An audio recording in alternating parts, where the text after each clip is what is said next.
Hi hello எல்லாரும் எப்படி இருக்கீங்க? இன்னைக்கு நம்ம வீட்டு ஸ்பெஷல் ஒரு சூப்பரான டேஸ்டியான காரசாரமான முருங்கைக்காய் போட்ட மீன் குழம்பு தாங்க. எப்படி செய்யுதுன்னு பார்க்கலாம். அதுக்கு முன்னாடி சில டேஸ்டான ரெசிபிக்கு நம்ம சேனலை சப்ஸ்கிரைப் பண்ணாதவங்க சப்ஸ்கிரைப் பண்ணிக்கோங்க. எண்டு ஸ்க்ரீனில் ரெசிபிஸ் ஆட் பண்ணுறேன், கண்டிப்பாக போய் விசிட் பண்ணி பாருங்கள். ஃபுல் வீடியோ ஸ்கிப் பண்ணாமல் பாருங்கள். வாங்க வீடியோக்குள்ளே போகலாம்.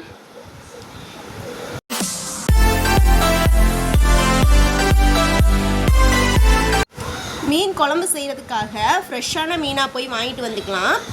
மீனை ஃபுல்லாகவே அவங்களே கட் பண்ணி கொடுத்துட்டாங்க. இது வந்துட்டு கட் பண்ணுறதுமே ஈஸி தான். நம்ம வந்துட்டு சால மீன் வெட்டுவோம் இல்லையா, அந்த மாதிரி. ஆனால் இந்த மீனுடைய பேர் என்னமோ சீலான்னு சொன்னாங்க.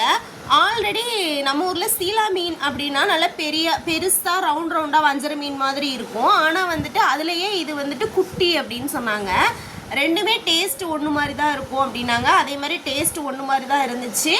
ஆனால் எப்படி சொல்கிறது, டக்குன்னு மீன் குழம்புல போட்டால் இது குழஞ்சிருது. அதனால் கடைசியாக தான் நம்ம போட வேண்டியதாக இருக்குது.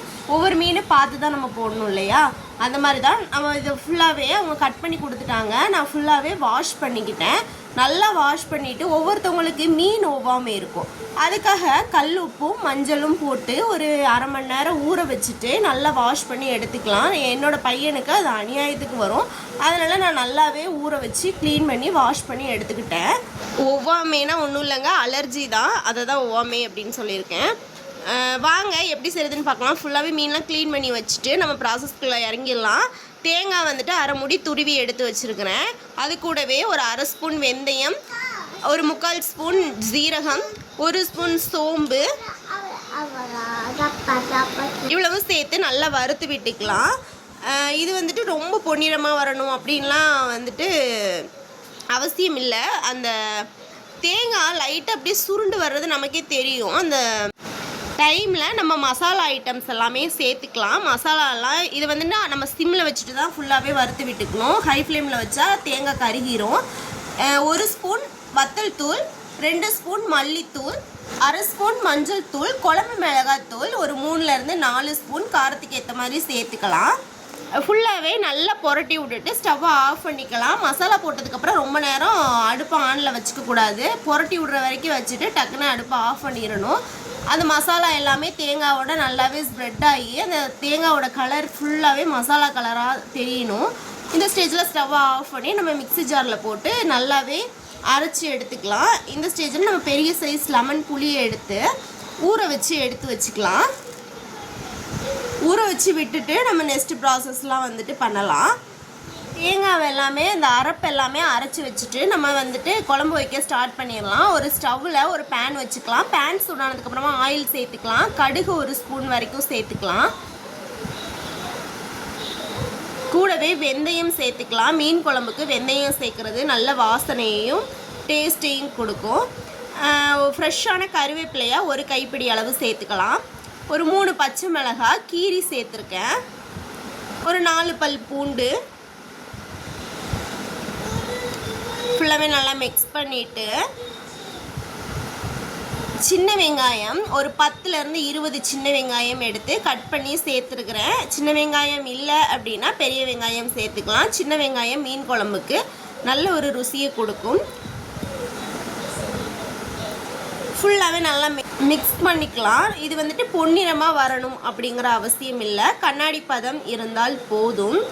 அந்த ஆனியனுடைய பச்சை வாசம் போய் கண்ணாடி பதம் இருந்தாலே போதுமானது. 3 தக்காளி பழம் சேர்த்துக்கலாம். பொடி பொடியாக கட் பண்ணி சேர்த்துக்கலாம். நல்லா மிக்ஸ் பண்ணிக்கலாம்.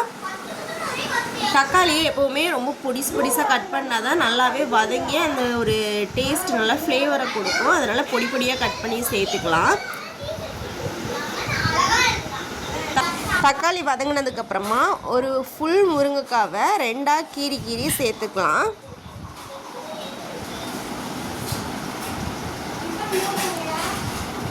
காய்க்கு தேவையான கல்லுப்பு சேர்த்துக்கலாம். சேர்த்துட்டு ஃபுல்லாகவே நல்லா மிக்ஸ் பண்ணிவிட்டு ஒரு மூடி போட்டு விட்டுக்கலாம். அந்த காயோட பச்சை வாசம்லாம் போய் ஓரளவு காய் வதங்குற அளவுக்கு விட்டுக்கலாம்.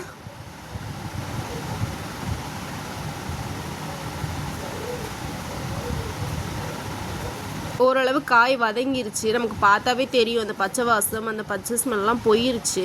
இந்த ஸ்டேஜில் நம்ம ஊற வச்சோம் இல்லையா புளி, அதை வந்துட்டு கரைச்சி ஃபுல்லாகவே சேர்த்துக்கலாம். புளி கரைசலை சேர்த்துட்டு நம்ம அரைச்சி வச்ச தேங்காய் பேஸ்ட்டையுமே சேர்த்து ஃபுல்லாகவே நல்லா மிக்ஸ் பண்ணிவிட்டு குழம்புக்கு தேவையான தண்ணி மிக்ஸி ஜாரில் தண்ணி ஊற்றி சேர்த்துக்கலாம்.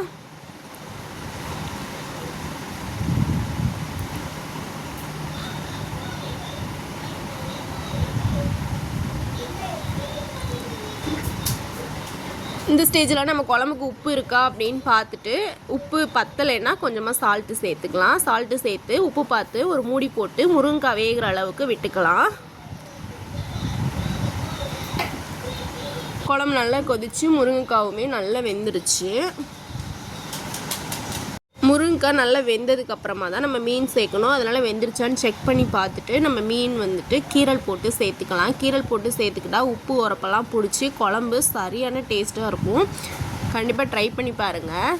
மீனை சேர்த்ததுக்கப்புறமா ஹை ஃப்ளேமில் வைக்கக்கூடாது, சிம்மில் வச்சுட்டு ஃபுல்லாகவே மீனை கரையிற மாதிரியெல்லாம் மிக்ஸ் பண்ணக்கூடாது. பூ போல் மிக்ஸ் பண்ணிவிட்டு மல்லியிலை தூவி ஒரு மூடி போட்டு விட்டுட்டா ஒரு 5 நிமிஷத்துக்கு அப்புறம் ஸ்டவ்வை ஆஃப் பண்ணிவிட்டு மீன் குழம்ப ஓப்பன் பண்ணி பார்த்தா ஒரு சூப்பரான டேஸ்டியான கமகமான வாசனையோட மீன் குழம்பு ரெடி ஆயிரும். கண்டிப்பாக நீங்களும் உங்கள் வீட்டில் ட்ரை பண்ணி பாருங்கள். இந்த மாதிரி ஈஸியான டேஸ்டான ரெசிபிக்கு நம்ம சேனலை சப்ஸ்கிரைப் பண்ண மறந்துடாதீங்க. இண்டஸ்ட்ரியில் ரெசிபி ஸ்டார்ட் பண்ணுறேன், விசிட் பண்ணி பாருங்கள்.